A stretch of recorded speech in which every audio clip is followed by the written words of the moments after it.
What's going on? It's time once again for a YouTube exclusive favorites podcast, The Film Room. I am Chad Millman. I am joined, as I am for every episode of The Favorites, which you can catch Tuesday 1:45, Thursday 11 a.m., Sunday 7:30 p.m. Eastern, as well as for The Film Room. My co-host, my BFF, my companion, professional bettor, Simon Hunter, as is our tradition here in The Film Room, Simon. We're going to take a look at two players from the all 22 point of view, the NFL super special all 22. This is the film the coaches watch point of view on games that we're betting on, teams that are interesting to us, things that we are thinking about as we move forward in the season. You're going to go first with a very special quarterback in the Northwest. Yeah, going with another quarterback, Chad. And the biggest reason is probably I just want to keep seeing these jerseys. That's why I picked Geno from last week. But no, the real honest reason is I thought Geno just kept showing why he's been so good this year and why they're leading their division right now. Like, it's no fluke this team's leading the NFC West. And sure, they've made some strides defensively, but I thought Geno wouldn't be playing as well as he is playing this year. I thought the defenses would have a whole year of tape on him, right? They'd be able to take away things he wants to do. But just in this breakdown, you will see in this film here, the touch he has on these passes, the rapport he has with these receivers on his team now, he just keeps taking the next step, and that's what you want to see from Geno. So in this first play here, it really was about him in the pocket, moving against an incredible Browns D line, and then throwing open his receiver. Like, I just love this play so much because it's pocket awareness. It's one of the best D lines in football. And, Lockett's covered. He sees his QB's in trouble. He breaks out. Geno, like, again, this is a broken play, throws it to the corner of the end zone on the move, going across his body. It's like, man, this is what makes Geno so special when he has it all clicking. And this is just a play I wanted to highlight, Chad, because it just shows all the great tools that Geno Smith has in his bag. Yeah, his arm strength, as the experts refer to it, arm talent is really uncanny. And you can see when he throws a ball how comfortable he is with the accuracy of his throws, but also the not just accuracy to the receiver, but the accuracy of the placement. It also just looks great. Like, it's a beautiful ball that he's throwing, right? Like, you don't see that. There's so much bad quarterbacking in the NFL. To see what Geno does, it's like, I can't believe this guy was a backup for as long as he was.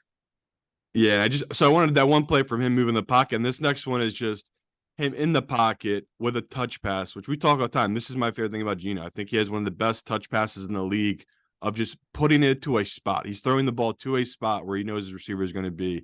And it's DK Metcalf. So over the shoulder, no problem, drops it right in a bucket. Once again, we should have Lockett play. Now we're showing a Metcalf play. I just wanted to highlight that these guys' chemistry right now is out of this world. So we're scared this week taking these guys against the Ravens. It's up to 6 now, +6. But we got to do it. Like, everything we've seen from this offense, to me, this is the best test this Ravens team will see. I know Lions, they're a great team, but we know the splits. Golf is different outdoors. Geno's used to playing outdoors. This to me is the best test for the Ravens secondary and the best test for Geno. We're getting +6 right now with a quarterback that just thinks playing at a really high level, Chad. Yeah, I think we've talked a lot about Geno, and what he did last year was phenomenal and surprising. And now we're looking at the Seattle Seahawks, who are 5-2. They're in first place in the NFC West. They've got a top 10 defense, and they've got a quarterback that everybody consistently wants to figure out can't be that good. I'm at a loss for words about how good Geno Smith is being. If you are thinking about the Seahawks, though, what worries you? Because he often looks amazing, and then another quarter in the same game will look like he is completely lost. Yeah, he's inconsistent, but he's inconsistent, and then he finds it. That's the thing here, where it's like the Browns had them, right? And then they gave Geno another Smith, and he drove down the field in 3 plays and scored a touchdown. It's just, when he gets into a rhythm, Geno can kill you. And that's what we're opening here with this Ravens this week. Introducing the Action Network's NFL Luck Rankings. Our luck rankings grade teams based off something we call luck percentage, representing the win probability swing between a team's on-field performance and their actual winning percentage. So, if a team has been far more unlucky than a team they are facing, it's possible odds makers and the public aren't adjusting enough for this, meaning there's betting value on the unluckier team to cover the spread. So be sure to check out our NFL luck rankings every week, only on the Action Network. All right, Simon, you did Geno Smith and the Seahawks. I'm going to do another team that is starting to find its footing, specifically because of one player on the defensive side of the ball. That is the Cincinnati Bengals.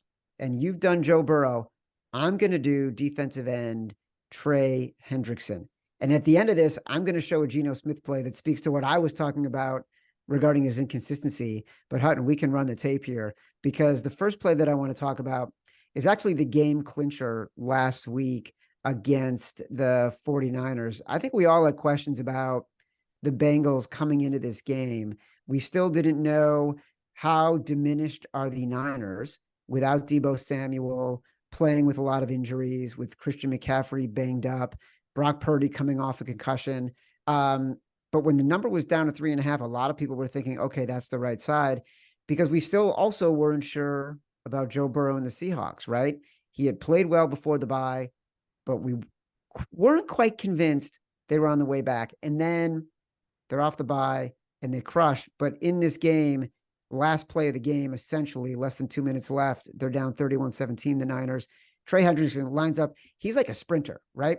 The guy's a massive guy, and he's lined up like a sprinter, full on bull rush, just gets the guy out of the way, gets into Brock Purdy, tackles him below the waist, jars the ball loose. The fumble is recovered by the Bengals. Game over. That's it. Fantastic play for Trey Hendrickson and the Bengals. Has us thinking, okay, is this team for real? In an AFC North that is this good, can the Bengals all of a sudden make their way back into the conversation? Very possible, right? So, Hutton, I don't know. Let's go to the next play now on this one, Hutton, because this one's even more impressive, right? So here we go. Let me set the scene before you play it, Hutton. Let me set the scene here. This is the Bengals.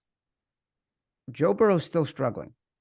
They're up 17-13 against the Seahawks, who most people think could go into Cincinnati, Simon, and beat up on Joe Burrow and how badly he's playing.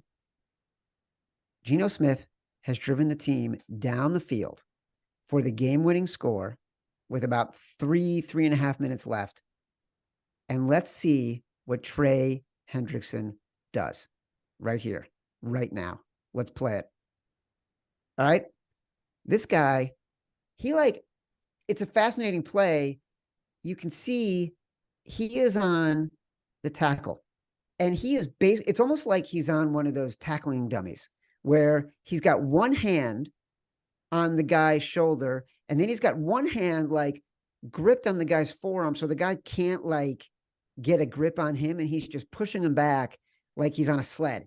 And it's just push, gets so much pressure onto Geno Smith that Geno Smith has to roll out backwards. And what was a 1st and goal becomes a play where he's all of a sudden pushed all the way back to the 20-yard line. I know we talk a lot about Joe Burrow here, Simon, but right now, Trey Hendrickson, 8.5 sacks, only 1.5 behind Danielle Hunter for the Vikings. 3rd graded pass rusher in Pro Football Focus. And I don't think it's a surprise that 6.5 of his sacks have come while the Bengals have been making their way back into the standings. He's been as important to this team making a comeback as Joe Burrow and Jamar Chase. Yeah, the Bengals right now, they're a rare team they've had 4 leaders on that defense who've all been there for over 4 or 5 years. And that's a big deal in a league where there's just so much turnover. You have veteran leadership and they're consistent. And then you mix in the fact their DC, who's done a great job all these years, has not left and taken a job elsewhere, which is bizarre. So they keep having the same defensive scheme with the same leaders on that defense. Every year they get better. So I know you could say they started slow this year, right? I think the whole team did. Yeah. But Chad just nailed it. Like when this defense is clicking, this offense is clicking, you see why they are ranked as a top 4, top 3 team in the AFC. And, credit to them. They've been a team that they did deal with injuries early in the season, and now they've bounced back and they look like they're in midseason form, which is what you want to see. So definitely a team that's on the rise, Chad. I love you're talking about the defensive side here because it does get lost, right? All the credit goes to Joe Burrow. That Seahawks game was a perfect example. I mean, you had the Bengals for a decent amount of money at the -2.5. We were sweating it because Joe Burrow did not look like himself. And that defense just kept stopping Seattle. I think Seattle was 0 for 4, 0 for 5, or 1 for 4 in the red zone that game. Huge deal in a game that obviously finished by 4 points. So love that you're bringing up this Bengals defense here, Chad. Simon, you know why I focus on defense? I did it last week with the Cowboys. I did it again this week with the Bengals. You know why I do it? I'm gritty. When people look at me, they think that's a gritty, defensive-minded guy. And that's what I bring to the favorites, the film room, our exclusive YouTube mini episode. It's a little tiny little episode that we do as part of the favorites package for Simon Hunter. I am Chad Millman. This has been the favorites, the film room. Catch us again on YouTube.